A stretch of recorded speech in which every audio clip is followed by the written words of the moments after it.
부활주일 예배를 시작하도록 하겠습니다. 이제 마음을 정돈하시고 다 같이 하나님께 예배 드리도록 하겠습니다. 하나님은 영이시니 영과 진리로 예배할지니라.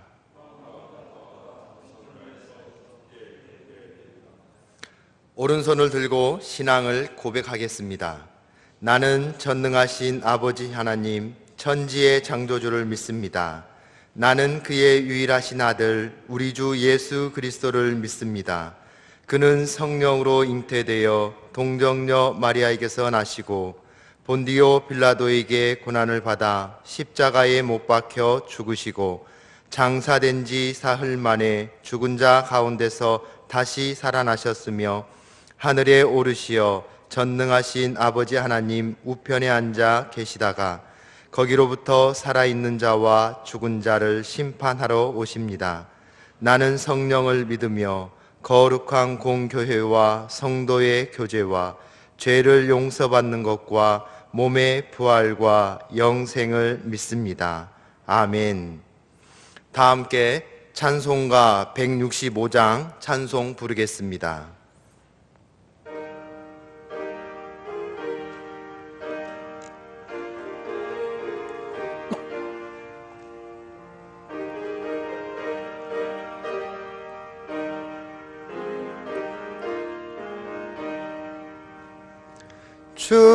주님께 영광, 다시 사신 주, 사망 권세 모두 이기시었네.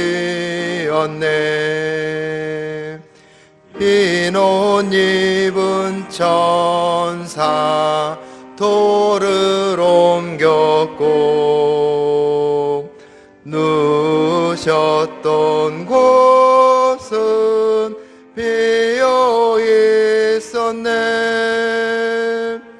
주님께 영광, 다시 사신 주, 사망 권세 모두 이기시었네. 부활의 주님 나타나시사 두려움과 의심 물리치셨네. 주의 교회 기뻐 찬송하여라. 다시 사신 주님 죽음 이겼네. 주님께 영광, 다시 사신 주, 사망 권세 모두 이기시었네. 생명의 임금, 영광의 주님, 주님 없는 삶은 헛될 뿐이라. 주의 여랑으로 세상이 기고 요단 건너 본향 가게 하소서. 주님 사신 주, 사망 권세 모두 이기시었네.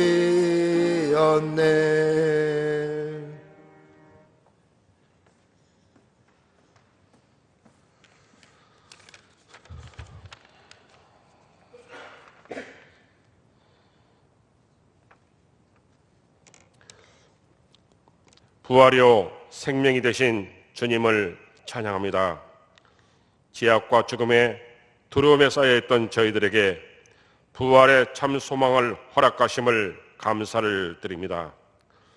이 시간에도 죄와 허물은 저희들을 정죄하지만은 십자가의 사랑으로 사망 권세를 이기신 주님을 믿고 담대히 주님 앞에 섰습니다. 저희들을 긍휼히 여기시고 경배와 찬양을 받으시옵소서. 주여, 제약된 마음과 행실을 고백하며 주님 앞에 무릎 꿇고 이 시간 회개합니다. 주님을 믿는 자녀로서 본이 되는 삶을 살지 못하고 세상과 구별되지 못했음을 고백합니다. 주의 보혈로 깨끗이 씻어주시고 부활의 능력으로 붙들어 주시옵소서. 저의 모든 죄를 주의 보혈로 씻어주시어 죄를 떨치고 주님의 거룩한 영을 회복할 수 있도록 도와주시옵소서.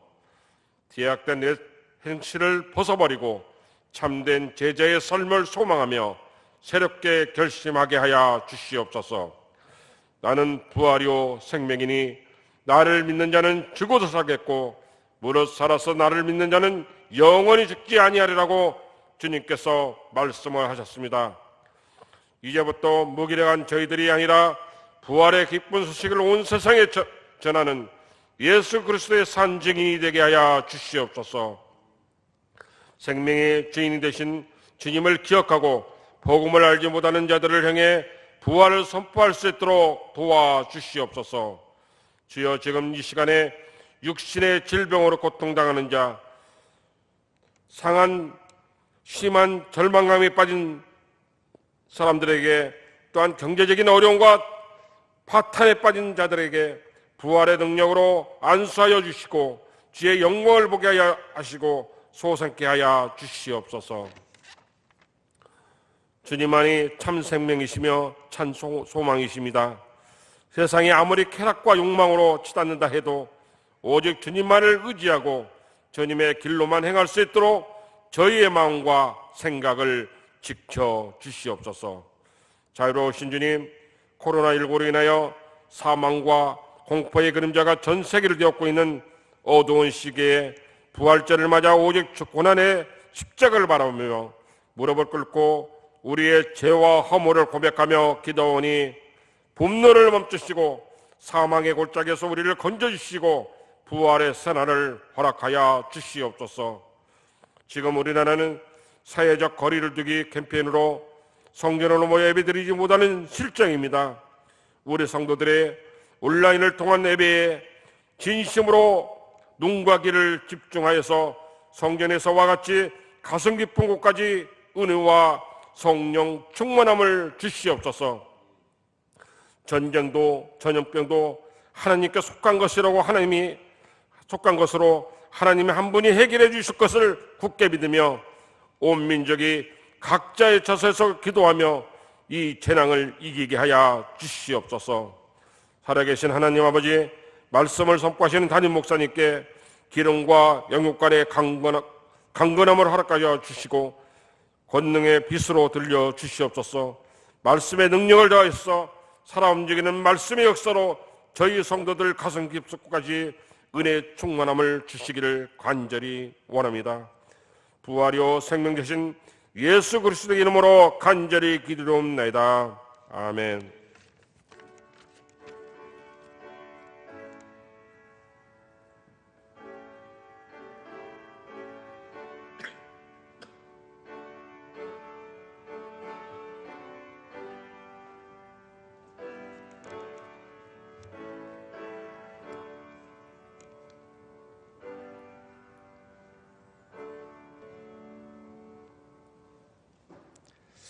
오늘 우리 계신 하나님의 말씀은 신약성경 고린도전서 15장 12절에서 19절의 말씀입니다. 신약성경 고린도전서 15장 12절에서 19절의 말씀입니다. 제가 하나님의 말씀을 봉독하도록 하겠습니다. 그리스도께서 죽은 자 가운데서 다시 살아나셨다 전파되었거늘 너희 중에서 어떤 사람들은 어찌하여 죽은 자 가운데서 부활이 없다 하느냐. 만일 죽은 자의 부활이 없으면 그리스도도 다시 살아나지 못하셨으리라. 그리스도께서 만일 다시 살아나지 못하셨으면 우리가 전파하는 것도 헛것이요 또 너희 믿음도 헛것이며 또 우리가 하나님의 거짓 증인으로 발견되리니 우리가 하나님이 그리스도를 다시 살리셨다고 증언하였음이라. 만일 죽은 자가 다시 살아나는 일이 없으면 하나님이 그리스도를 다시 살리지 아니하셨으리라. 만일 죽은 자가 다시 살아나는 일이 없으면 그리스도도 다시 살아나신 일이 없었을 터이요 그리스도께서 다시 살아나신 일이 없으면 너희의 믿음도 헛되고 너희가 여전히 죄 가운데 있을 것이요 또한 그리스도 안에서 잠자는 자도 망하였으리니 만일 그리스도 안에서 우리가 바라는 것이 다만 이 세상의 삶뿐이면 모든 사람 가운데 우리가 더욱 불쌍한 자이리라. 하나님께서 이 말씀을 통해 우리에게 은혜 주시기를 원합니다. 아멘. 다 함께 찬송가 167장 찬양 부르면서 하나님께 예물을 드리도록 하겠습니다.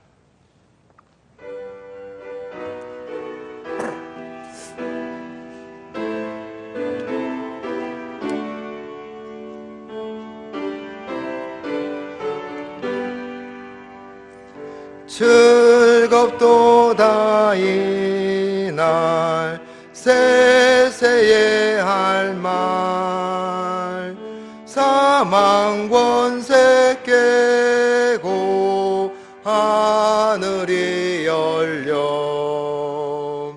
죽은 자가 다시 살아나와서 생명의 주 예수 찬송하도다. 즐겁도다 이날 세세의 할 말 사망 권세 깨고 승리하셨네. 부활하신 주님 나타나시니 천지 만물 모두 새 옷 입었네. 꽃은 만발하고 잎이 우거져 승리하신 주를 찬송하도다. 즐겁도다 이날 세세의 할 말 사망 권세 깨고 승리하셨네. 생명의 주 예수 조금 이기고 무덤 문을 열고 살아나셨네. 주의 말씀대로 이루어져서 사흘 만에 다시 살아나셨네.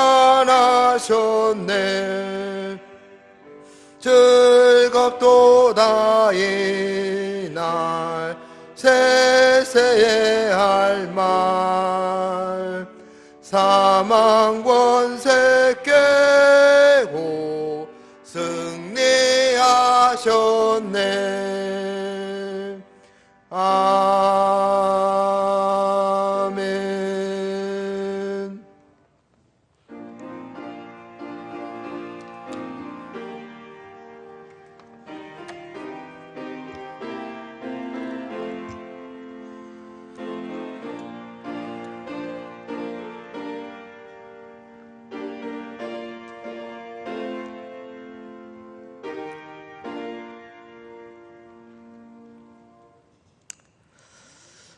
부활의 주님, 우리를 구원하시기 위해서 십자가 지시고 부활하신 주님을 기념하는 부활절을 주님 주님께 영광 돌리며 예배 드리게 하심을 감사합니다. 그러나 우리나라와 전 세계는 코로나 사태로 하나님 많은 사람들이 또 생명을 잃고 또 고통스러워하며 이 전염병을 이기기 위해서 고군분투하고 있습니다. 교회도 이 즐거운 날에 예배당에서 예배 드리지 못하고 또 영상으로 예배를 드리고 있습니다. 비록 예배당에 나오지 못하고 영상으로 예배 드리지만 주님께서 우리 성도들 있는 가정마다 친히 임재해 주시고 함께 해 주셔서 성령으로 주님께 영광 돌리는 귀한 부활절 예배가 될 수 있도록 하나님 함께 해 주시옵소서. 우리 인간의 죄를 속하기 위해서 우리의 허물과 죄를 용서하시고 하나님 나라 백성 삼기 위해서 십자가 지시고 부활하신 그 주님을 찬양하고 기뻐하는 하루 될 수 있도록 하나님 인도해 주시옵소서. 우리의 잘못을 돌아보게 하시고 우리가 하나님 앞에 충성하지 못하고 우리끼리 시기 질투하고 또 우리의 욕심을 위해서 싸웠던 모든 잘못들 하나님 돌아보는 시간 되게 도와주시고 주님의 부활 앞에 모든 제자들이 도망을 가버리고 또 주님을 멀리했던 제자들의 모습, 그들의 모습 우리의 모습은 아닌지 살펴보는 저희들 되게 인도해 주시옵소서. 주님은 말씀대로 부활하셨고 말씀대로 성취해 나가셨던 주님임을 믿습니다. 이 부활절에 말씀을 확실히 붙드는 저희들 되게 도와주시고 우리 교회와 이 나라와 이 민족을 향한 하나님의 뜻을 발견하는 시간 될 수 있도록 다시 한번 말씀대로 부활의 소망을 회복하는 저희들 될 수 있도록 인도해 주시옵소서. 영상으로 예배를 드리는 성도 한 분 한 분 위에 성령으로 충만케 하시고 또 온라인으로 드리는 예물 위에 하나님 은총 베풀어 주시옵소서. 부활절 은근과 11조와 감사 예물 또 선교 예물 위에 하나님 축복해 주셔서 우리가 하나님께 드림으로 풍성한 삶을 주님께서 은혜로 주신 줄 믿고 주님의 것은 주님께 드리는 지혜로운 저희들 될 수 있도록 인도해 주시옵소서. 이 시간 부활절 메시지를 전합니다. 성령께서 우리의 마음의 문을 열어주시고 우리의 영을 다시 새롭게 해주시고 말씀을 새롭게 붙들고 부활의 믿음을 소망을 붙드는 귀한 시간 되게 역사해 주시옵소서. 이 모든 말씀 사망권세 이기고 부활하신 예수님의 이름으로 기도드리옵나이다. 아멘. 예, 여러분 반갑습니다. 오늘 부활절입니다. 부활절쯤은 교회에서 예배 드리기를 간절히 기도하고 또 소원했지만 하나님께서 아직까지 우리가 영상으로 예배 드리고 또 가족끼리 모여서 또 예배 드리기를 그렇게 원하는 것 같습니다.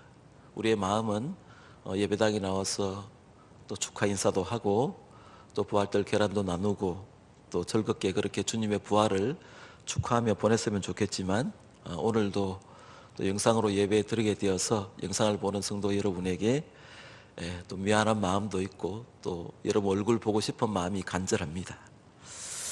영상으로 여러분 예배 드리지만 부활절 인사를 우리가 같이 한번 했으면 좋겠습니다. 부활절 인사 다 알고 계시죠? 예, 제가 주님 부활하셨습니다 하시면 여러분은 진실로 부활하셨습니다. 이렇게 여러분 얼굴은 보이지 않지만 같이 여러분 인사했으면 좋겠습니다. 제가 여러분께 먼저 인사하겠습니다. 주님 부활하셨습니다. 예, 우리 영상 촬영할 때 장로님들 몇 분 또 목사님들 나와서 예배 드리는데 인사 잘 해주었습니다. 불쌍하지 않은 사람들이란 제목으로 같이 은혜 나누도록 하겠습니다. 프랑스의 대문호 가운데 빅토르 위고라는 사람을 여러분 잘 아실 것입니다. 이분이 쓴 작품 가운데 가장 유명한 작품이 레 미제라블이라는 그런 작품이죠. 우리나라에서는 장발장으로 장발장이라는 이름으로 일부분만 이렇게 소개되기도 했습니다. 이 작품의 이름이 레 미제라블인데 우리말로 번역하면요 불쌍한 사람들이란 뜻이에요. 작가가 이 책에서 시대적 배경이 프랑스 혁명 1789년 정도가 돼요. 프랑스 혁명 시기에 아주 고단하고 힘들게 삶을 이어갔던 당시의 민중들의 삶의 이야기를 아주 진실하게 따뜻한 시선으로 이 소설에서 그리고 있습니다. 예를 들면 이 주인공 장발장은 가난한 조카를 위해서 성당에서 빵을 또 훔치게 되잖아요. 또 금초 때도 훔치게 되고 그렇게 되는데, 그래서 빵 조각을 훔친 죄로 19년을 감방해서 수감 생활을 해야 합니다. 그리고 이후에는 정과자라는 딱지를 낙인을 뒤집어 쓰고 그렇게 살아야 했습니다. 이 장발장을 잡기 위해서 일평생을 다 바쳐서 장발장을 추적한 사람이 있죠. 자베르 경감이 있습니다. 그렇게 장발장이 악한 죄인이라고는 할 수 없는데 그 죄인을 쫓기 위해서, 잡기 위해서 일평생을 허무하게 험한 목표를 향해서 일평생을 다 바친 사람이 자베르 경감이에요. 또 장발장이 잠시 사랑했던 판틴이라는 이 여인이 나오는데요. 이 여인은 공장에서 억울하게 쫓겨나고 또 살기 위해서, 또 딸을 키우기 위해서 머리카락도 잘라서 팔고요, 자기 이빨도 뽑아서 팔고 나중에는 몸을 파는 창녀가 되기도 합니다. 그러나 끝내 병을 얻어서 나중에 죽게 돼요.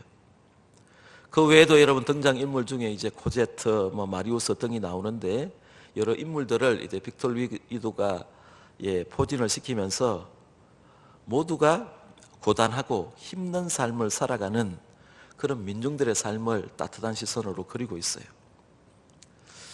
그래서 이 빅토르 위고는 등장인물 하나하나를 자신이 보는 고단한 삶을 살아가지만 그 고단한 삶을 살아가는 그 등장인물들을 자신만의 따뜻한 시선으로 그리고 있는데, 빅토르 위고가 그렇게 따뜻한 시선을 그 등장인물 하나하나에게 이렇게 배치시킨 이유는 그것이 성경에서 그런 따뜻한 시선을 배웠기 때문이라 그렇게 이야기해요.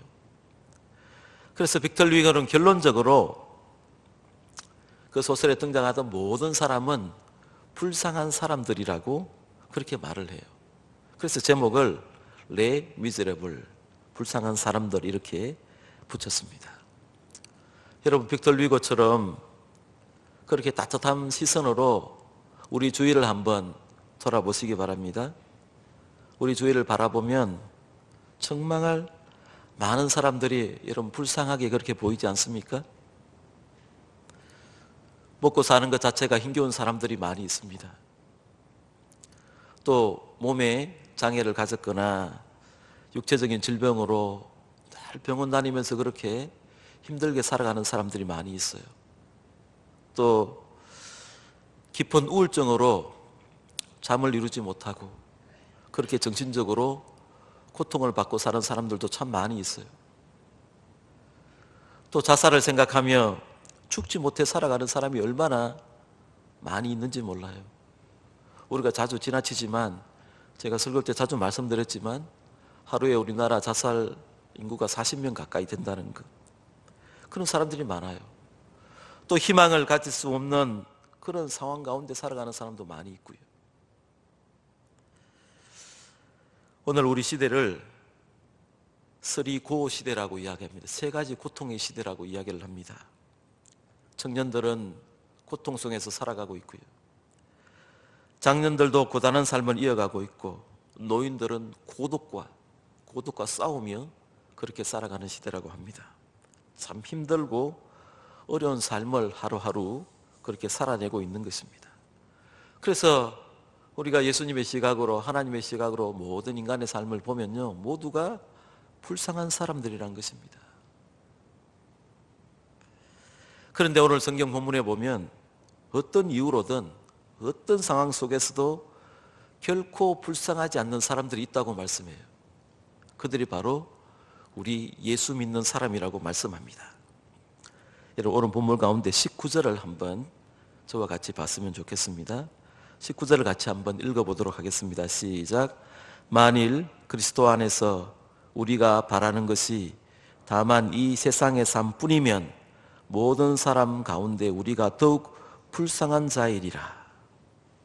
여러분, 이 말씀은 우리 그리스도인들은 이 세상의 삶만 바라는 사람이 아니라는 것을 분명하게 이야기해요. 이 세상 너머에 하나님 나라의 삶, 천국의 삶이 있음을 우리에게 말씀하고 있습니다. 제가 고등학교 때는 사춘기 때라 많이 고민하고 별것 아닌 건 이래도 막 크게 생각하고 세상에 대한 고민과 갈등이 많은 그런 시간이잖아요. 나름대로 세상에 대한 고민과 갈등을 이제 할 때에 책을 보다가 미우라 아야코가 쓴 책인데 그 책에 어떤 시가 있었어요. 그게 굉장히 저에게 감명을 주었습니다. 고등학교 한 1학년 정도가 되었는데요. 나중에 제가 목회자가 되어서 그 미우라 아야코가 그 소설에서 인용한 그 시가 데이빗 프라이어라는 분이 쓴 그런 간증과도 같은 이제 시라는 것을 알게 되었어요. 그 시를 잠깐 소개해 드릴게요. 그 제목은 내가 병들지 않으면이라는 그런 시예요. 내가 병들지 않고는 드릴 수 없는 기도가 있습니다. 내가 병들지 않고는 부르지 못할 찬송이 있습니다. 내가 병들지 않고는 믿어지지 않는 기적이 있습니다. 내가 병들지 않고는 들리지 않는 말씀이 있습니다. 무슨 말씀이냐면요, 이분은 병이 들어서, 몸에 지독한 병이 들어서 기도를 제대로 할 수 있게 되었다는 거고요. 또 병이 들어서 정말 은혜로운 찬송을 하게 되었다는 거고요. 내가 몸에 병이 들었기 때문에 하나님께서 내게 들려주시는 그런 말씀이 있었다는 거예요. 이분은 병이 들어서 모두가 저 사람 병 들어서 불쌍하다, 저 치명적인 병에서 빨리 고침을 받아야 된다, 그렇게 생각하고 있는데, 오히려 이분은 그런 병이 들어서 치명적인 병이 들었는데 그 상황이 더 은혜롭고 더 감사하고 더 깊은 믿음의 자리로 나아가게 되었다는 것을 이 시에서 이렇게 간증하고 있습니다. 그 시의 마지막에 보면 결론적으로 이분이 이렇게 이야기해요. 오 하나님, 나는 병이 들어서 비로소 믿음의 사람이 되었습니다. 그 시의 마지막 절이 여러분 이렇게 되었어요. 오 하나님, 나는 비로소 진실한 인간이 되었습니다. 이렇게 이야기해요. 여러분, 우리 그리스도인들이 힘들고 어려운 상황 속에 놓여 있을지라도 그 상황은 보지 말고요, 그 상황 넘어서는 그것을 볼 수 있어야 한다는 것이죠. 남들이 체험하지 못한 그 하나님의 임재, 하나님의 말씀, 내가 고난 속에 있을 때 들을 수 있는 기도가 따로 있다는 거예요. 평소에는 그 기도가 안 나와요. 평소에는 그 은혜가 안 나오고 평소에는 하나님께서 들려주시는 그 말씀이 안 들리는데, 그 어려운 상황 속에 있으니까 그 기도가 드려지고 그 찬송이 올려지고 그 감사가 나오게 되더라는 말씀입니다. 평소에는 느끼지 못한 하나님의 강한 임재가, 하나님의 함께 하심을 느끼게 된다는 거예요. 그래서 위로받고, 그래서 힘을 받는다는 거예요. 그래서 결코 스스로 불쌍한 사람이 아니라는 것을 이 시에서 간증처럼 말하고 있는 것입니다. 여러분, 우리가 잘 아는 개혁교회의 창시자, 또 종교개혁자인 이 존 칼빈은 마지막에 이제 하나님의 부르심을 받는 그 임종의 순간이 다가왔어요. 그래서 성령께서 자기에게 주신 말씀이 있는데 그 말씀을 암송했던 사건으로 유명해요. 칼빈이 마지막에 돌아가실 때 임종의 순간에 암송한 말씀이 뭐냐 하면 로마서 여러분 8장 18절입니다. 생각하건대 현재의 고난은 장차 우리에게 나타날 영광과 비교할 수 없도다라는 말씀이에요. 칼빈이 여러분 중세 타락한 이 가톨릭과 이렇게 싸우면서 얼마나 힘들고 어려운 이 고난의 시간을 보내야 했는지 몰라요. 근데 그 고난을 이길 수 있었던 게 바로 이 말씀이에요. 생각하건대 현재의 고난은 장차 나타날 영광과 비교할 수 없도다. 이 말씀을 하루에 수십 번씩 암송하는 거예요. 그리고 이 마지막 하나님 품에 안기는 임종의 순간에 또 이 말씀을 암송하는 거예요. 생각하건대 현재의 고난은 장차 우리에게 나타날 영광과 비교할 수 없도다. 현재는 힘이 들어요. 몸도 아프고 정신도 힘들고 세상 사는 게 힘드는데 또 정적과 싸워야 하는 게 너무 힘드는데 장차 나타날 그 하나님 나라의 영광을 생각하며 이겨냈다는 거예요. 현재 고난은 장차 우리가 들어갈 하나님 나라의 영광과 좋게 비교할 수 없도다 하는 것입니다. 그래서 이 말씀을 27번 정도 암송하다가 27번째 중간쯤 암송하다가 그렇게 하나님의 품에 안겼다는 그런 이야기가 있습니다. 여러분, 우리 그리스도인은 이 세상의 삶을 넘어서 천국의 삶을 바라보며 살아가는 사람들이에요.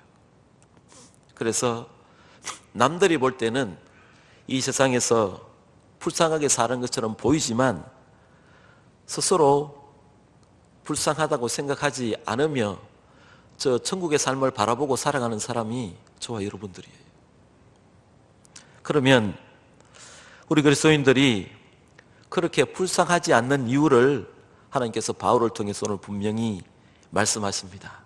오늘 본문에 간단하게 말씀하시죠. 왜 여러분 우리가 불쌍하지 않습니까? 바로 예수님께서 부활하셨기 때문에 그래요. 도대체 예수님께서 부활하신 것과 우리 스스로 불쌍하지 않다고 여기는 과는 어떤 관계가 여러분 있을까요? 예수님의 부활과 우리가 불쌍하지 않는 그 관계는 여러분 어떤 관계가 있을까요? 그 대답 역시 간단해요. 예수님의 부활이 우리로 하여금 이 세상을 넘어서 저 천국에 있는 삶을 소망하고 볼 수 있는 눈을 열어주셨기 때문에 그래요. 오늘 본문에서 이런 바울이 계속 말씀하죠. 예수님께서 부활하지 않으셨다면, 예수님의 부활, 죽은 자의 부활이 없었다면 우리는 결코 이 세상 넘어서 죽음 이후의 삶을 볼 수 없기 때문에 불쌍한 사람으로 이 세상을 살아가야 된다는 것이에요. 여러분, 우리가 부활이 없으면 이 세상 너머에 여러분 천국이었고 하나님 나라가 없으면 우리가 얼마나 불쌍해요. 그래서 이 세상 여러분 아침에 일찍 일어나서 살기 위해서 열심히 일하고 또 병들기도 하고 또 여러 가지 인간관계 힘든 일도 겪으면서 그 이 땅에 사는 삶이 여러분 얼마나 그게 불쌍한 삶이 되겠어요. 저 천국이 없다면, 그 천국을 소망하지 못한다면 얼마나 여러분 서로가 보기 얼마나 불쌍한 삶이겠어요. 그런데 예수님께서 부활하셔서 우리의 눈을 여러분 뜨게 해주셨어요. 첫 번째, 예수님이 부활하셔서 우리의 무슨 눈을 뜨게 해주셨습니까? 믿음의 눈을 뜨게 해주셨어요. 여러분, 성경을 다 종합해 보면 예수님께서 십자가에 죽으신 뒤에 무덤에 장사되셨다가 사흘 만에 부활하지 않습니까? 여러분, 그 당시, 여러분 지금 우리의 신앙으로 성경을 보지 마시고 그 당시에 예수님께 무덤에 이렇게 묻히셨을 때 당시에 예수님을 따르는 제자들과 그 많은 사람들이 여러분 어떻게 됐을 것 같아요? 우리는 거기에 대해서 많이 생각하지 않지 않습니까? 그냥 예수님 사흘 만에 부활하셨지, 그렇게 생각하지만 그 당시 예수님이 무덤에 다 묻혔다고 생각해 보세요. 한번 생각해 보세요. 많은 분들이, 제자들도 예수님은 만왕의 왕이 되시고 이스라엘의 여러분 정치적인 왕이 되셔서 저 로마 정권을 무너뜨리고 우리를 해방시킬 그런 분으로 봤는데 십자가에 힘없이 죽으시고 무덤에 묻히셨어요. 그러니까 예수님을 따라가는 그 무리들이 얼마나 불쌍한 처지에 여러분 이렇게 되었을까요? 12제자는 3년 동안 자기 직업 다 버리고 온갖 것 다 버리고 주님을 따랐잖아요.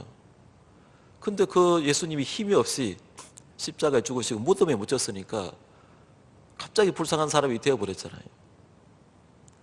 아마 그들은 굉장히 큰 충격을 받았을 것입니다. 절망에 사로잡힐 것이고 정말 불쌍한 사람이 되었을 거예요. 그런데 주님께서 부활하시고 난 다음에는 상황이 완전히 달라지게 되었습니다. 그들이 부활하신 주님을 직접 만났잖아요. 그리고 살아 생전에 말씀하신 내가 부활할 것이라는 것, 그 말씀 그대로 예수님이 살아나셨어요. 도저히 믿을 수 없는 사건이 벌어진 거예요. 이제 그들은 주님께서 말씀하신 대로 살아계신 부활하신 주님을 이제 만났던 것입니다. 이 부활이 사실이었구나. 믿음의 눈이 확 이렇게 열리게 된 거예요. 그러니까 자기들은 이제 불쌍한 사람이 아니라는 것을 깨닫게 되었어요. 여러분, 우리가 예수를 믿으면서도 믿는다고 하지만 이 믿음이 왔다 갔다 하지 않습니까? 왜 믿음이 왔다 갔다 해요? 세상에 살다 보니까, 세상에 여러분 먹고 사는 일에 집착하다 보니까 믿음의 눈이 자꾸 닫혀버려요. 믿음의 눈이. 그래서 보아야 할 것을 제대로 보지 못하는 거예요. 우리 자신에 대해서, 또 현 상황에 대해서 오해하거나 잘못 판단하고 그렇게 살 때가 많지 않습니까? 그래서 믿음의 눈이 가리워지는 거예요. 그래서 믿음의 눈이 여러분 딱 가리워지면 뭐가 보입니까? 세상만 보여요. 세상만 보고 사니까 세상에 여러분 어디 희망적인 일이 있습니까? 늘 세상은 여러분 우리가 지금까지 살아봐서 그렇지만 늘 절망하고, 여러분 희망보다는 절망, 또 슬픈 일, 그런 일이 많지 않습니까? 그래서 믿음의 눈이 딱 가려지면요, 세상만 딱 보이니까 절망하고 실망하게 됩니다. 그래서 나 자신을 불쌍한 사람이라고 여기며 살 때가 많지 않습니까? 그런 사건이 여러분 누가복음 22장에 나와요. 누가복음 22장에 보면 엠마오로 내려가는 두 제자 이야기가 나오지 않습니까? 예수님이 정말 십자가에 못 박혀 돌아가시고 무덤에 여러분 들어갔다는 이야기를 듣고 이 제자도 실망해서 두 제자가 고향으로 다시 내려가는 거예요. 저 예수란 사람 우리가 3년 따라다녔지만 정말 이 이스라엘 나라를 완전히 다시 통일하고 정치적인 왕이 되어서 우리를 해방시켜 주시고 구원해 줄 자로 믿었는데 그게 아니고 십자가 혐오하게 돌아가셨으니까 너무 실망이 되어서 이제 낙향해야 되겠다, 고향으로 가버리는 거예요. 슬픔과 절망 가운데서 고향 엠마오로 내려가고 있었습니다. 근데 그때 여러분 누가복음 22장에 보면 그 믿음의 눈이, 그들의 눈이 가리워졌다는 표현이 나와요. 근데 예수님께서, 부활하신 예수님께서 그들에게 찾아가십니다. 여러분, 하나님은요, 성경의 하나님은 찾아오시는 하나님이에요. 에덴 동산에서 아담과 하와가 죄를 범했을 때도 숨어버렸잖아요. 나무 뒤에 숨었지만 주님께서 찾아오셔서 아담아 내가 어디에 있느냐 찾아오시잖아요. 누가복음 21장에도, 요한복음 21장에도 제자들이 다 갈릴리로 이 낙향하는, 엠마오로 낙향하는 이 제자들처럼 고향으로 내려가는 것처럼 그 7 제자도 여러분 갈릴리 바닷가로 다시 옛날 직업으로 고기 잡으러 다 가버렸잖아요. 근데 예수님께서 찾아가셨잖아요. 그래서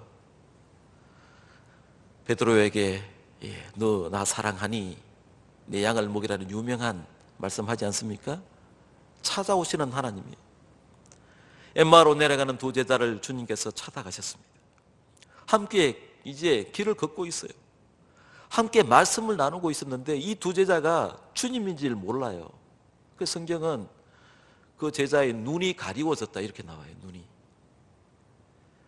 믿음의 눈이 뜨여지지 않으니까 주님이 나와 동행해도 모르는 거예요. 주님이 옆에 계셔도 모른다는 거예요. 왜요? 눈이 가리워졌기 때문에. 그런데 언제 눈이 떠여집니까? 함께 여러분 동행하다가 식사하는 중에 그들의 눈이 밝아졌다 이렇게 나와요. 그때 자신과 함께 동행하던 그분이 부활하신 예수님이라는 걸 그때 알았어요. 예수님께 말씀하실 때에 마음이 뜨거워졌어요. 예수님께서 말씀을 풀어주실 때 마음이 뜨거워지고 믿음의 눈이 그때 확 이렇게 열리게 된 거예요. 우리가 말씀을 볼 때에 믿음의 눈이 열려진다는 거예요. 믿음의 눈이 확 열려지고 그분이 예수님이었구나. 이 말씀의 진리가 내 속에 확 들어와서 믿음의 눈이 확 열릴 때 그들의 발길을 여러분 돌렸습니다. 낙향하던 길을 그만두고 다시 예루살렘으로 돌아갑니다. 다시 주님을 위해서 헌신하는 자리로 돌아와요.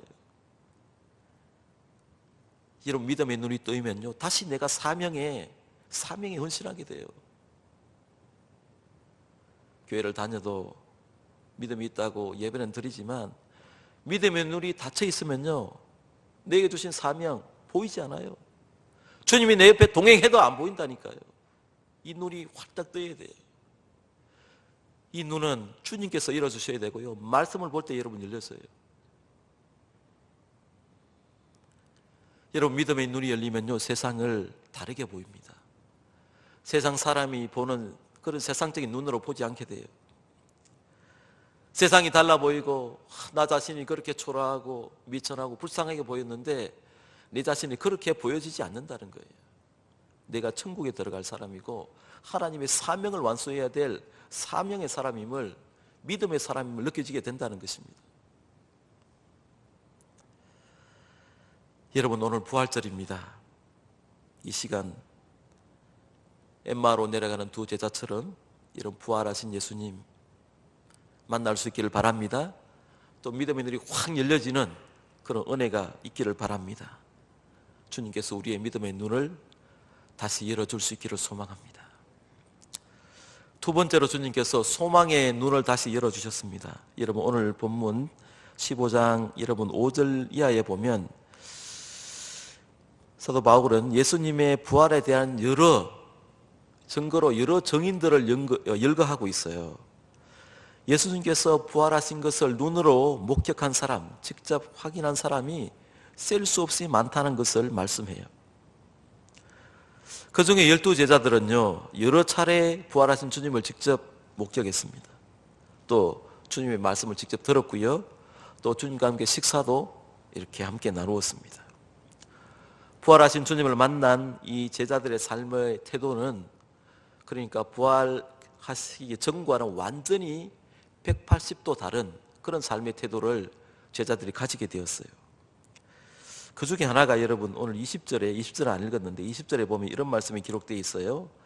그러나 이제 그리스도께서 죽은 자 가운데서 다시 살아나사 잠자는 자들의 첫 열매가 되셨도다.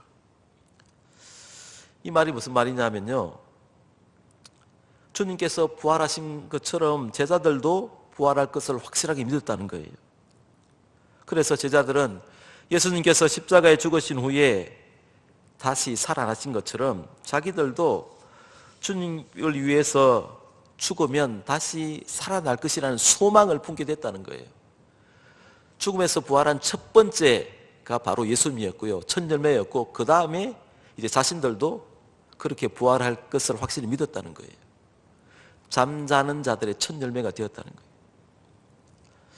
여러분, 초대 교회사의 자료들을 살펴보면요, 이 여러분 예수님의 제자들 중에 사도 요한만 빼고, 사도 요한은 예수님의 어머니 마리아를 돌보고 십자가상에서 예수님이 예언하신 것처럼 이제 자연사를 하게 돼요. 그리고 나머지 제자들은 다 순교를 하게 돼요. 제가 그 순교 역사의 자료를 살펴보니까 이런 내용들이 나와요. 베드로는 여러분 어떻게 순교해요? 로마에서 복음 전하다가 십자가에 거꾸로, 주님께서 바로 이렇게 십자가에 돌아가셨다면 자기는 그렇게 할 수 없다, 거꾸로 십자가에 달려서 순교를 해요. 그리고 안드레는요, 어디서 순교하느냐 하면요, 그리스에서 복음을 전하다가 아가야성에서 X자형 십자가가 있었는데 거기에 달려서 순교를 해요. 그리고 야고보는요, 야고보가 여러분 가장 먼저 순교했잖아요. 사도행전 12장에 보면 예루살렘에서 헤롯에게서 그냥 칼로 목베임을 당하는 참수형으로 그렇게 가장 먼저 순교를 합니다. 그래서 빌립은 소아시아 부르기아에서 복음을 전하다가 기둥에 매달린 채로 몸이 찢겨져서 그렇게 순교를 당하게 됩니다. 바돌로메는 아르메니아에서 복음을 전하다가 바돌로메도 십자가에 거꾸로 매달려 순교를 합니다. 도마는 인도로 가서 복음을 전하다가 창에 찔려서 순교를 하게 됩니다. 그리고 마태는 이디오피아에서 복음을 전하다가 군인들에 의해서 목이 잘려 순교를 했습니다. 또 다른 야고보는 예루살렘 성전 꼭대기에 끌려가서 거기서 사람들이 밀어서 떨어져서 그렇게 순교를 당하게 되고요. 젤롯 땅 시몬은 이집트에서 전도하다가 활에 맞아서 그렇게 순교를 당합니다. 또 나중에 가룟 유다 대신에 선출된 마띠아는 이디오피아에서 복음을 전하다가 돌에 맞아 그렇게 순교를 당했습니다.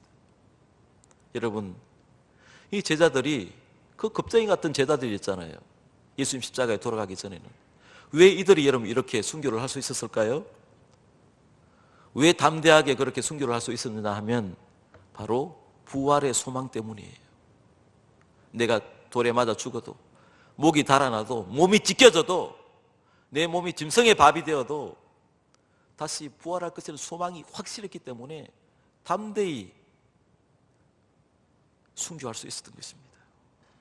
내가 저 천국에 들어갈 뿐만 아니라 내가 순교한 사람으로서 놀라운 상급을 받게 될 것이라는 것, 그 소망이 제자들에게 있었기 때문에 그래요. 아마 우리가 천국에 가면 이 12제자들은 여러분 아마 예수님 곁에서 영광의 멸류관을 쓰고 아마 우리를 기다리고 있을 거예요. 예수님의 부활이 여러분 제자들에게 또 다른 차원의 소망을 주셨다는 거예요. 그래서 이 사람들은 불쌍한 사람이 여러분 아니라는 거예요. 내가 죽어도 다시 산다는 강력한 소망이 있었다는 거예요. 이 땅에 죽어도 내가 저 천국에서 부활하여서 영원히 살 수 있었다는 그 소망, 이게 여러분 최고의 소망 아닙니까? 그동안 막연히 말씀만 듣고 생각했던 그 예수님의 부활이 구체적으로 제자들의 가슴 속에 심겨졌다는 것입니다. 분명히 자기들도 주님처럼 부활할 것이라는 소망이 있었습니다.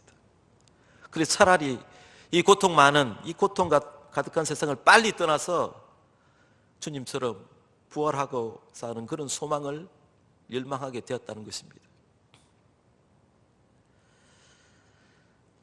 저는 지금도 한 번씩 여러분 요즘 유튜브에 가니까 옛날 영화들이 있더라고요. 기독교 영화들이 있는데 제가 대학 때 보았던, 여러분도 아마 기억나는 영화일 텐데 커바디스라는 여러분 영화가 있지 않습니까? 주여 어디로 가시나이까. 그 커바디스 영화 중에 아직도 생생하게 기억나는 한 장면이 있어요. 네로 황제가 여러분 로마를 다 불지르고 나서 막 민심이 들끓자 그 책임을 기독교인들에게 다 돌리잖아요. 자기가 불을 질러놓고 예수 믿는 사람이 다 불 질렀다고. 그래서 예수 믿는 사람 무차비로 학살할 그때였습니다. 그래서 여러분 콜로세움 경기장에 사람들을 가득 찬 그 경기장에 기독교인들을 붙잡았다가 그 짐승에, 굶주린 짐승의 밥이 되게 하잖아요. 그런 계획을 세워놓고 드디어 이제 처형할 시간이 되었어요. 그래서 많은 그리스도인들을 이 경기장으로 내몰았습니다. 그리고 며칠 굶주린 맹수들을 풀어놓았습니다.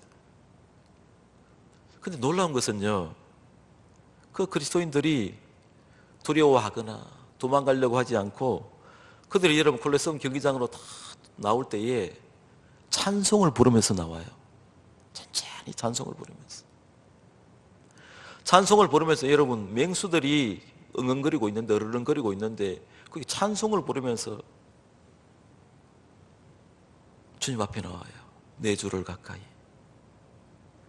네로 황제가 볼 때 이게 이해할 수 없는 상황이잖아요.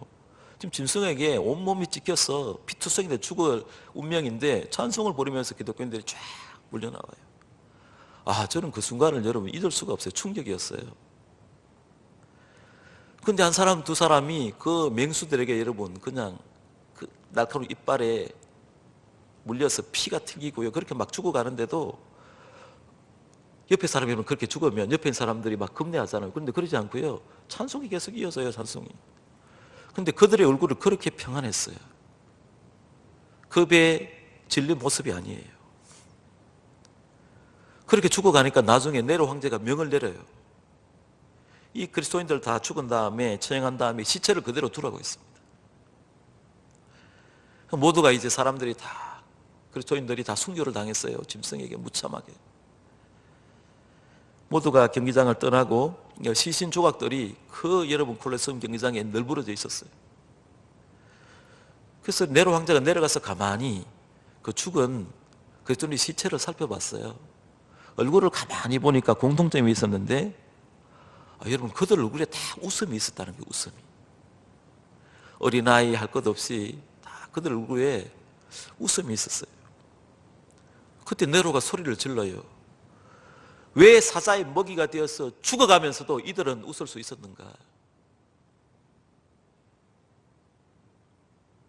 여러분 왜 웃을 수 있었을까요? 여러분 예수님의 부활을 확실히 믿는 사람은 죽을 때 두려워하지 않습니다. 왜? 내가 부활할 것을 확실히 믿고 있기 때문에 그래요. 심지어 박해를 당해서 엄직한 여러분 고통 속에 죽어가면서도 결코 두려워하지 않는다는 거예요. 그래서 그들의 얼굴이 평안하고 두려움 없이 그렇게 하나님의 품에 안겼어요. 제가 여러분 이 순간을 영화로 보면서 성경의 한 구절을 떠올렸어요. 어느 순간을 떠올렸을까요? 스데반이었어요. 스데반 여러분 떠오르지 않습니까? 돌에 맞아 죽어가면서 또 천사의 얼굴을 했거든요. 아, 바로 이게 이 순간이었구나 하는 게 확 오더라고요.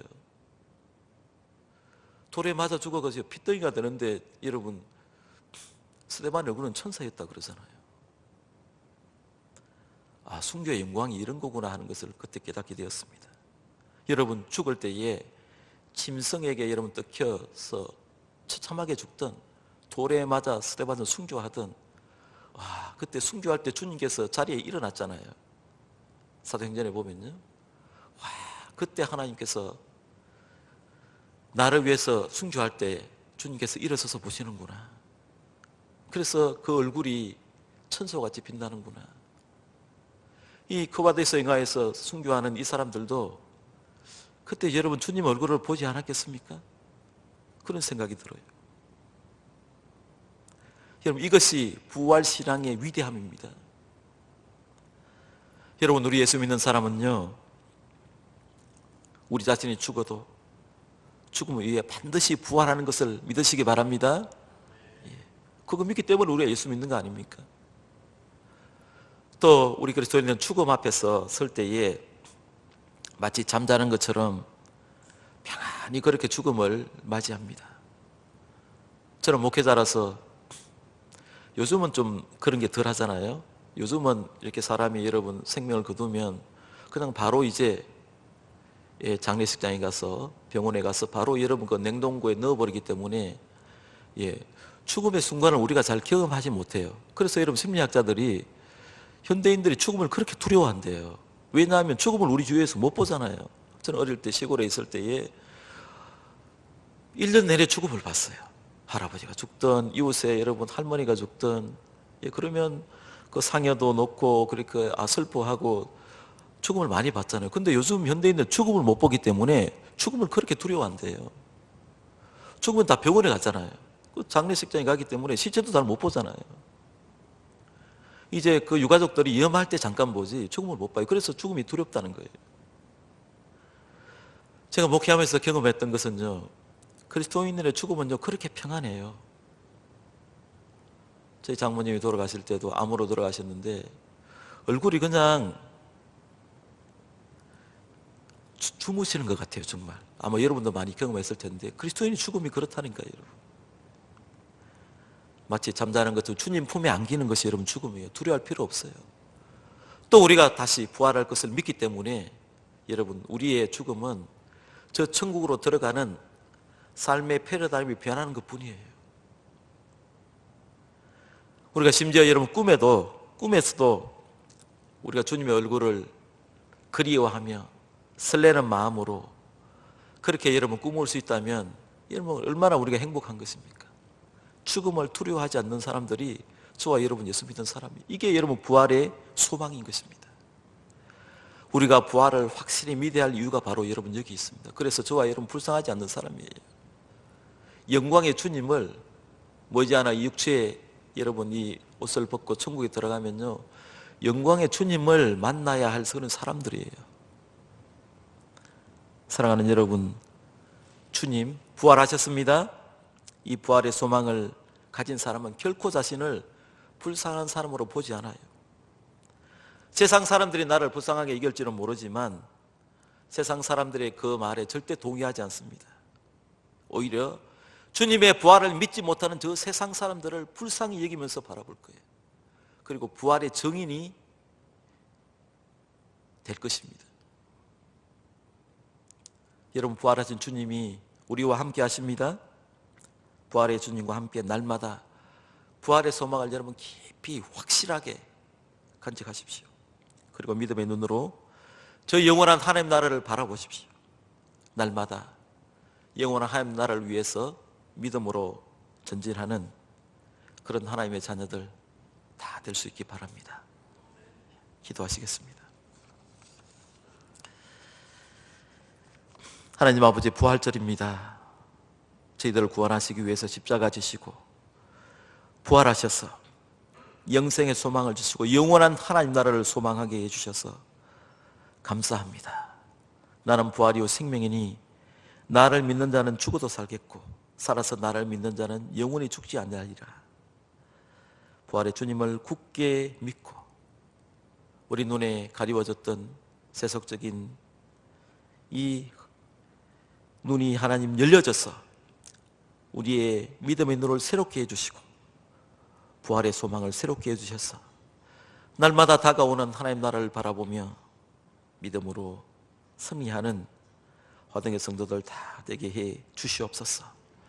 현재의 고난은 장차 나타날 영광과 비교할 수 없다고 하셨사오니 우리가 육체를 가지고 고난 속에 살아가고 있지만 영원한 하나님 나라를 바라보며 날마다 믿음으로 승리하는 화등의 성도들 다 되게 역사해 주시옵소서. 예수님의 이름으로 기도드립니다. 아멘. 이제는 부활이요 생명이신 우리 주 예수 그리스도의 은혜와 하나님 아버지의 무한하신 사랑하심과 성령의 교통하심이 주님께서 우리에게 믿음의 눈을 열어주시고 부활의 소망을 갖게 해주셔서 이 세상은 여전히 고통 가운데 있고 어려움 가운데 있지만 영원한 하나님 나라를 바라보며 날마다 믿음으로 부활의 소망으로 승리하기를 다짐하는 하동의 온 성도들 위해 이 나라와 이 민족 위에 저 북녘 땅 위에 이제로부터 영원토록 함께 하시기를 간절히 축원하옵나이다. 아멘.